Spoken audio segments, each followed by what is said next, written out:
One of the reasons Nasruddin Nabi was not successful at Kaizer Chiefs was because of his team selections. Week in, week out, this guy will come out and make unnecessary changes, was not rewarding good performance. There was no consistency in his team selection. Khalil Ben Yusuf and Cedric Kaze are doing the same thing. Week in, week out. These men are naming 2, 3, 4, 5 changes. Unnecessary changes.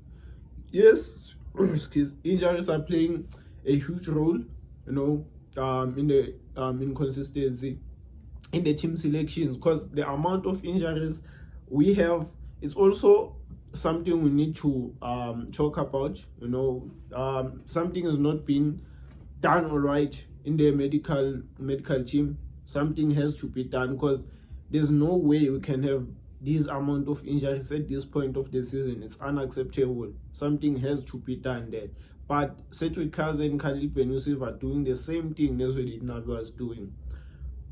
Tell me what has Asanele Velebai, Mfundo Vilakazi and Chabiso Mnyane, what have they done to get dropped?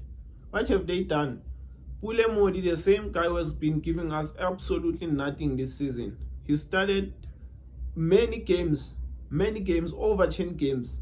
He was giving us nothing. He's now back in the starting 11. He started the last 2 games. He's back ahead of Asanele Velebai, who has been playing really well in every little chance he gets. Asanele Velebai was playing really good. Pule Modi was dead in that first half, giving us absolutely nothing. At some point, I forgot we had Pule Modi on the pitch. Velebai came in and changed the game.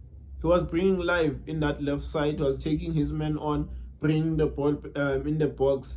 That's what a winger should be doing. I don't want to hear this nonsense. Pule Modi tracks back, helps out defensively. Nobody cares, mate.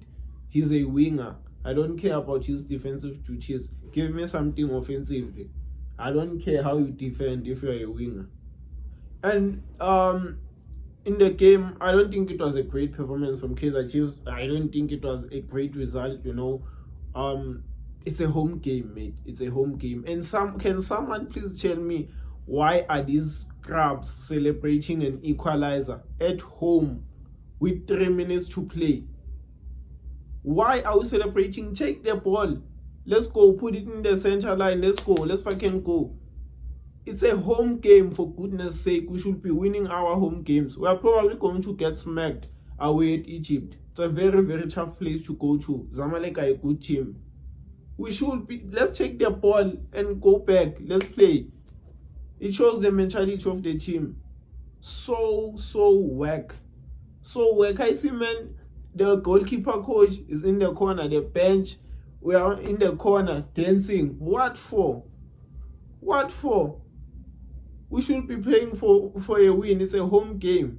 We should be playing for a win. We are fucking Kaizer Chiefs, mate. It pissed me off. It pissed me off, mate. It fucking pissed me off. It was not a great performance. We looked toothless for 70 minutes of the game. We didn't look like scoring. We looked like scoring in the last 15-20 minutes of the game. That's when we're making their defenders work, their goalkeeper work. We played like a team that was 1-0 down. But before that, we were so terrible. We were so terrible, mate. This is not a good result, in my opinion. We should be winning our home games. Now it means our next game against Enyimba, I think it's going to be a home game. It's a must win. Must win. I'm not even trying to listen to anything. It's a must win. If we lose that game, we are out. We are out, because it will be 1 point from 3 games. There's no coming back from that. But if we get a draw, we are still alive. But we should get a win, mate. We should get a win to put ourselves in a great position to qualify for the last 8. But Kaizer Chiefs 1, Zamalek 1, not good enough. Smash a like. Let me know your thoughts down in the comment section. Thanks for watching. I'm out.